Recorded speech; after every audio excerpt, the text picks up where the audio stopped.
Hello, good day, good day. Now I'm going to review this classical guitar machine head. Meron akong na-review na ganitong machine head a few days ago. Ang kulay niya gold. Now this one is in color black. Pareho yung brand niya, no? Geiger. Pero magkaiba lang yung lalagyan, no? Kasi yung una na dumating sa akin, yung una ko na-review, mas maganda yung lalagyan niya actually eh. Ito, okay din naman, protected din naman yung product, pero mas professional kasi yung box, naka-box kasi yung isa eh, plastic box na matibay. Anyway, ito siya, no? Meron siyang kasamang screws, tapos yung machine head niya for the left and right side of the head of your guitar.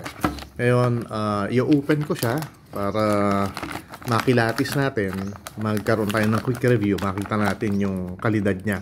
Pero syempre, ano to, no? Hindi naman ito maiiba dun sa una kong ni-review na Geiger din, na kulay gold. Color lang talaga ang may iba rito. Pero, no? Okay, nabuksan na natin. So, ito siya, no? Yan. At hindi naman siya masyadong shiny, hindi rin naman siya satin finish. Tama lang, ano? Sakto lang kumbaga yung finish niya. At makikita nyo, no? Elegant siyang tingnan. Maganda pala actually ang ano, no? Ang almost all black na color ng machine head for classical guitar. Tapos mayroon siyang mga design, may mga pattern. At again, itong korte na ito ng machine head for classical guitar, itong tinatawag na Hauser style machine head na pinauso nung sikat na luthier na si Hauser, no? European luthier yun, gumagawa ng gitara, mga mamahaling classical guitar. So ito, so ikot ko, no, para makita natin mabuti. Okay. So, quality ang pagkakagawa nito, no? Pulido. Itong hawakan niya, no, plastic to. At pwede mo siya actually palitan dahil meron siyang screw dito. So, kung gusto ko itong palitan ng ibang korte, gusto kong palitan ng ibang color, pwede. Yun ang kagandahan nito. May mga machine head kasi na hindi naman screw type, kundi nakakabit na lang talaga dito yung peg at hindi mo na matatanggal. Pagka nabiyak yun o nasira, mahirap siyang palitan. Ito madali. At saka pwede mong i-customize to kung ano yung gusto mong maging color nung iyong peg o anong material, pwede rin. Pwede kasing kahoy, pwedeng plastic. So ito siya.